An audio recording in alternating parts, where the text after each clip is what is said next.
Bueno, la primera pregunta, ¿qué es la improvisación?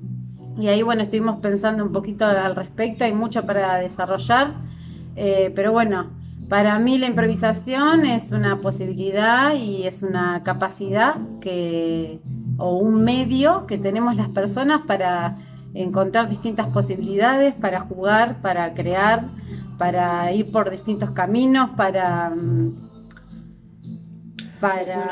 una forma también como de mostrar una versión muy interna de espontaneidad y de desnudarse un poco. En este caso, la improvisación es como desnudar un poco todo lo que se viene haciendo a través de los años como aprendizaje. En ese momento es hacer una coreografía, pero improvisada, o sea cualquiera la actividad, y está muy relacionada con la imaginación también. Entonces, es un canal precioso que tenemos los seres humanos básicamente para una actividad. Sí, es un ejercicio también y es un entrenamiento Ah, que a medida que lo vamos transitando nos da un autoconocimiento para nosotros mismos y bueno, es un gran desafío y una gran herramienta. Bueno, ¿qué es la improvisación? Lo primero que hice fue buscar a ver cuál era la definición de improvisación, para ver si estaba de acuerdo. Según la RAE, nuestra amiga la RAE, la improvisación es hacer algo sin estudio y sin preparación. Con relación al baile en general, yo creo que la improvisación es la capacidad de hablar un lenguaje con el cuerpo, de que haya un intercambio y de que haya un diálogo con la música, con el espacio, con más adelante, si lo llevamos al tango, con un compañero o con una compañera. Pero no considero que no sea necesario, sino al contrario, me parece que es clave el estudio y la preparación para poder improvisar, en el sentido de poder hablar ese lenguaje de la mejor manera que podamos y de la mejor manera que nos salga, y la más bella y la más honesta. ¿Qué es la improvisación? La improvisación, bueno, por definición es hacer algo sin preparación previa, eh, pero es necesario tener un conocimiento, ya sea en este caso del tango, del lenguaje a desarrollar, de los elementos con los que contamos y del contexto, ¿no? Podemos decir que sería crear algo con lo que tenemos y con lo que no tenemos también, porque yo creo que la intuición juega un papel clave en la improvisación.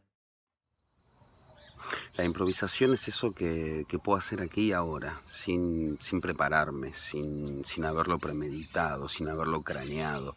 Es esa libertad que encuentro de poder dialogar, de poder ser, de poder expresar a través del instrumento que uno ponga como medio dentro de esta improvisación.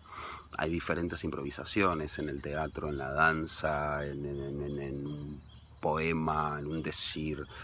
Tenemos varios puntos donde podemos encontrar la improvisación, pero es ese aquí y ahora, ese cambio que uno puede hacer en ese instante. Bueno, aquí empezamos. ¿Qué es la improvisación? Bueno, para mí la improvisación es como un estado en el cual el cuerpo entra en una situación de tener que resolver un problema o una situación, o hacer algo funcional,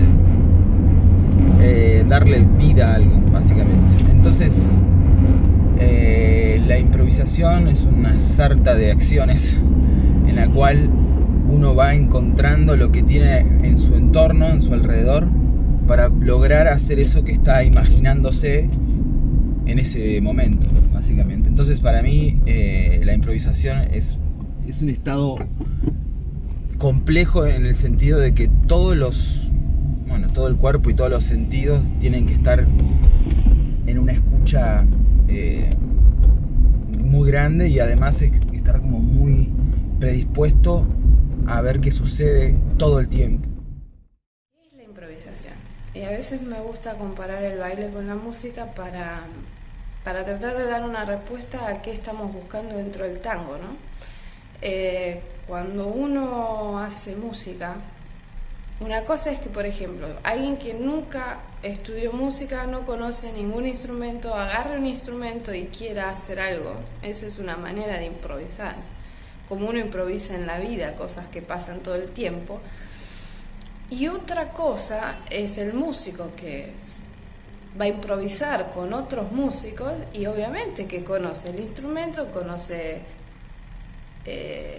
ha estudiado, tiene técnica, tiene un montón de otras cosas detrás que le permiten hacer esa improvisación. Y me parece que eso es lo que estamos hablando en el tango, al menos a un nivel profesional, porque no es que a la milonga nos movemos más o menos siempre con las mismas estructuras y los mismos movimientos. ¿Qué hace en la milonga que alguien sea diferente al otro, tenga otra personalidad? Para mí no es tanto la creatividad, sino es la personalidad que pone en los movimientos. Desde el lado de la mujer, por ejemplo, sí, todos nos van a marcar el 8 cortado, pero cómo nosotros ponemos nuestra personalidad en ese 8 cortado va a definir por qué este bailarín o al otro bailarín me va a invitar a bailar. Entonces es otra discusión que no tiene que ver con la creatividad. Pero a nivel del baile de improvisación, a nivel creativo, digamos, cuando uno elige, que es algo muy de este tiempo, hacer un show y que no pensar en la coreografía. ¿Qué significa? Que uno un poco va ahí, elige la música que lo inspira, tiene un entrenamiento corporal de un lenguaje, baila y muestra una improvisación de esas emociones y con esos elementos que uno tiene. No significa que uno no haya estudiado, al contrario, ha estudiado un montón para que esa improvisación sea rica, ¿no? Porque tiene que tener muchos ingredientes. Cuando hablamos de un show, que el show pretende llegar a otras personas, no está hablando de una pareja en la milonga que solamente bailan para ellos dos, ¿no?